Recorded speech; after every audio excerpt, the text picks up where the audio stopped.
பிக்ஷு கிட்ட இருந்து எடுத்தது விஷக்கத்தின்னு தெரிஞ்சதும் நடுநடுங்கன குண்டோதரனை பார்த்து, பிக்ஷுவை எங்க விட்டுட்டு வந்தேன்னு சீக்கிரம் சொல்லுன்னு சக்கரவர்த்தி சொன்னாரு. கோயில் மடப்பள்ளிக்குள்ள வச்சு அடைச்சு தாழ்பால் போட்டுட்டு வந்திருக்கேன்னு குண்டோதரன் சொன்னான். நல்ல வேலை செஞ்ச, வா போலாம், கிராமத்துக்கு வழிகாட்டுன்னு சக்கரவர்த்தி சொன்னாரு. அப்போ சத்ருகனன், பிரபு, கிராமத்துக்கு நாம ஏன் இப்போ போகணும், நம்ம வந்த வேலை தான் முடிஞ்சிருச்சே, புத்த பிக்ஷுவை குண்டோதரன் பார்த்துக்குவான், நாம போலாம் வாங்கன்னு சொன்னான். அதுக்கு சக்கரவர்த்தி, இல்லை சத்ருகனா, நாம் வந்த வேலை இன்னும் முடியலை, வாதாபி படைகளை தடுக்கிறத விட முக்கியமான வேலை இங்கே இருக்கு.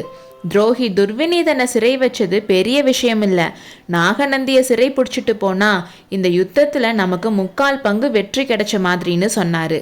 பிரபு, அவ்வளோ முக்கியமான காரியமா இருந்தா பிக்ஷுவை ரொம்ப நாளைக்கு முன்னாடியே ஈஸியாக சிறை வச்சிருக்கலாமே, ஆயனர் வீட்டில் வச்சே பிடிச்சிருக்கலாமேன்னு சத்ருகனன் சொன்னான். இவ்வளோ நாளாக அவரை ஃப்ரீயாக விட்டதுக்கு காரணம் நான் நினச்ச சில காரியங்கள் நடக்கணுன்றனால. ஆனால் இனிமேல் அவர் வெளியில் இருந்தால் அது பெரிய ஆபத்துன்னு மகேந்திர சக்கரவர்த்தி சொன்னார். பிரபு, பிக்ஷுவை சிறைப்பிடிக்கிற பொறுப்பை என்கிட்டையும் குண்டோதரன்கிட்டையும் கொடுங்க, நீங்கள் உடனே கிளம்புங்க, அந்த கரையில் கண்ணபிரான் ரதத்தை பூட்டி ரெடியாக வச்சிருப்பான்னு சொன்னான்.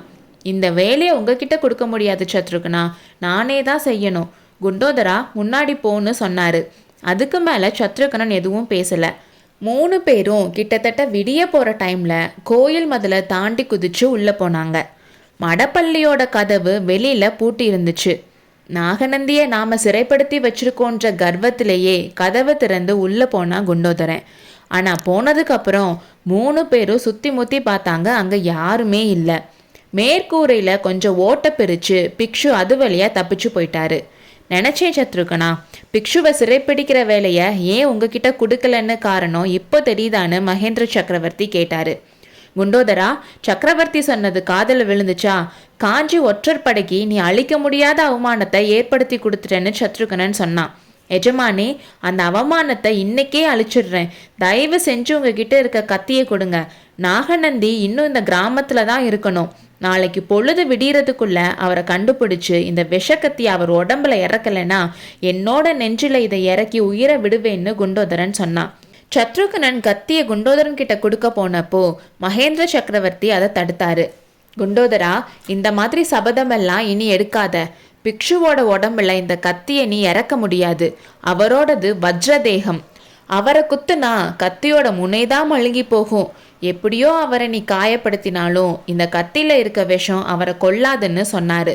அது எப்படி பிரபு, பிக்ஷு என்ன மந்திரவாதியா? மந்திரத்துல எல்லாம் உங்களுக்கு நம்பிக்கை இருக்கான்னு சத்ருகனன் கேட்டான்.